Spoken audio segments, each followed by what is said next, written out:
எல்லோருக்கும் வணக்கம்.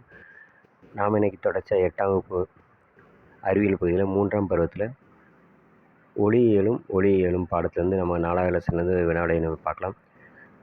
பளபளப்பான சமதள பரப்பில் நிகழும் எதிரொலிப்புக்கு என்ன பெயர்னா ஒழுங்கற்றது.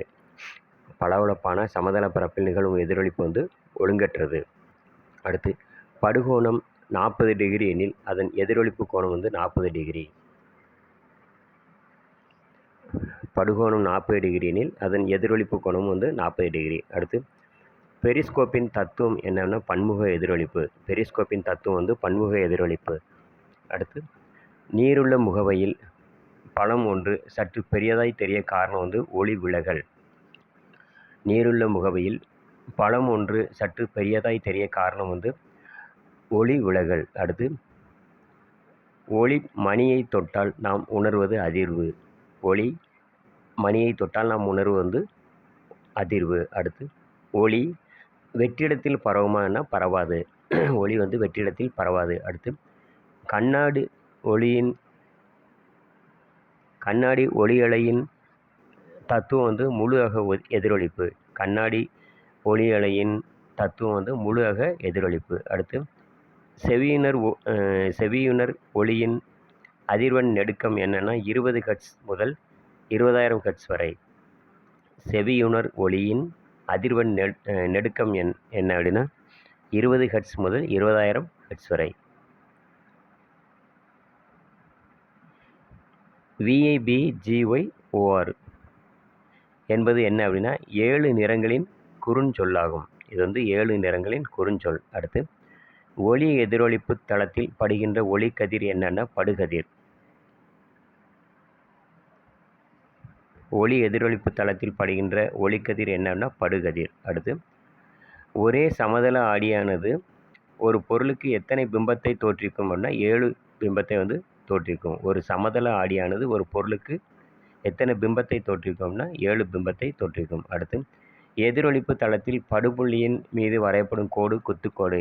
எதிரொலிப்பு தளத்தில் படுபுள்ளியின் மீது வரையப்படும் கோடு குத்துக்கோடு. அடுத்து கண் குறைபாடற்ற ஒருவருக்கு தெளிவாக காணக்கூடிய மிக குறைந்த அளவு 25 சென்டிமீட்டர். கண் குறைபாடற்ற ஒருவருக்கு தெளிவாக காணக்கூடிய மிக குறைந்த அளவு 25 சென்டிமீட்டர். அடுத்து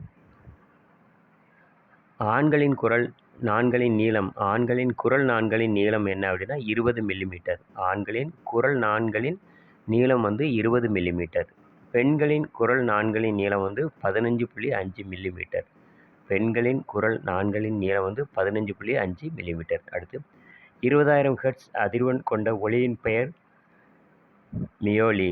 20,000 ஹெர்ட்ஸ் அதிர்வெண் கொண்ட ஒளியின் பெயர் மியோலி. அடுத்து கீழே உள்ள பொருட்களில் எதில் ஒளி வேகமாக பரவும்? திரவப்பொருள், திடப்பொருள், வாயுப்பொருள், இவை அனைத்தும். கீழே உள்ள பொருட்களில் எதில் ஒளி வேகமாக பரவும் அப்படின்னா சரியான ஆன்சர் திடப்பொருள். அடுத்து நிறங்களின் தொகுப்பை கண்டறிந்தவர் ஐசக் நியூட்டன். நிறங்களின் தொகுப்பை கண்டறிந்தவர் ஐசக் நியூட்டன். அடுத்து ஒளியானது பொருளின் மீது விழுந்த பிறகு திருப்பி அனுப்பப்படும் நிகழ்வுக்கு என்ன பெயர்னா எதிரொலித்தல். ஒளியானது பொருளின் மீது விழுந்து பிறகு திருப்பி அனுப்பப்படும் நிகழ்வுக்கு என்ன பெயர்னா எதிரொலித்தல். அடுத்து ஒளி நேர்கோட்டில் செல்லும் ஒளி செல்லும் பாதையின் பெயர் கதிர். ஒளி நேர்கோட்டில் செல்லும் ஒளி செல்லும் பாதையின் பெயர் கதிர். அடுத்து ஒளி கதிர்கள் குவிந்தால் அதற்கு பெயர் குவிக்கற்றை. ஒளி கதிர்கள் குவிந்தால் அதற்கு பெயர் குவிக்கற்றை. அடுத்து கதிர்கள் இணையாக இருந்தால் அதற்கு பெயர் இணைக்கற்றை. கதிர்கள் இணையாக இருந்தால் அதற்கு பெயர் இணைக்கற்றை. அடுத்து ஒளிக்கற்றையில் உள்ள கதிர்கள் ஒரு புள்ளியிலிருந்து விரிந்து செல்லும்படி இருந்தால் அதற்கு பெயர் விரிக்கற்றை. ஒளிக்கற்றையில் உள்ள கதிர்கள் ஒரு புள்ளியிலிருந்து விரிந்து செல்லும்படி இருந்தால் அதற்கு விரிக்கற்றை. அடுத்து ஒளி எதிரொலிப்பு தளத்தில் படுகின்ற ஒளிக்கதிர் படுகதிர். ஒளி எதிரொலிப்பு தளத்தில் படுகின்ற ஒளிக்கதிரின் பெயர் படுகதிர். அடுத்து எதிரொலிப்பு தளத்தில் படுபுள்ளியின் மீது வரையப்படும் செங்குத்து கோடு பெயர் என்னன்னா குத்துக்கோடு எனப்படும். எதிரொலிப்பு தளத்தில் படுபுள்ளியின் மீது வரையப்படும் செங்குத்து கோடின் பெயர் குத்துக்கோடு. அடுத்து ஒளிக்கதிர் எதிரொளிப்புக்கு பிறகு எதிரொளிப்பு தளத்திலிருந்து அதே ஊடகத்திலிருந்து செல்லும் கதிரின் பெயர் வந்து எதிரொளிப்பு கதிர். ஒளிக்கதிர் எதிரொளிப்புக்கு பிறகு எதிரொளிப்பு தன்மை தளத்திலிருந்து அதே ஊடகத்திற்கு செல்லும் கதிரின் பெயர் வந்து எதிரொளிப்பு கதிர். அடுத்து படுகதிர்க்கும் எதிரொளிப்பு தளத்தில் படுபுள்ளியில் வரையப்பட்ட குத்துக்கோட்டிற்கும் இடையே உள்ள கோணம் வந்து எதிரொளிப்பு கோணம். படுகதிர்க்கும் எதிரொளிப்பு தளத்தில் படுபுள்ளியில் வரையப்பட்ட குத்துக்கோட்டிற்கும் இடையே உள்ள கோணம் வந்து எதிரொளிப்பு கோணம். அடுத்து படுகோணமானது எதிரொளிப்பு கோணத்திற்கு சமமாக இருக்கும். படுகோணமானது எதிரொளிப்பு கோணத்திற்கு சமமாகும். அடுத்து படுகதிர் எதிரொளிப்பு கதிர் மற்றும் படுபுள்ளியில் வரையப்பட்ட குத்துக்கோடு வந்து ஒரே தளத்தில் அமையும். படுகதிர் எதிரொளிப்பு கதிர் மற்றும் படுபுள்ளியில் வரையப்பட்ட குத்துக்கோடு இவை வந்து அனைத்தும் ஒரே தளத்தில் அமையும். அடுத்து ஒரு சமதள ஆடியானது ஒரே பொருளுக்கு எத்தனை பிம்பத்தை கொடுக்கணும்? ஒரே ஒரு பிம்பம். அடுத்து பெரிஸ்கோப் மற்றும் கலைடோஸ்கோப் எந்த தத்துவத்தில் பயன்படுகிறது?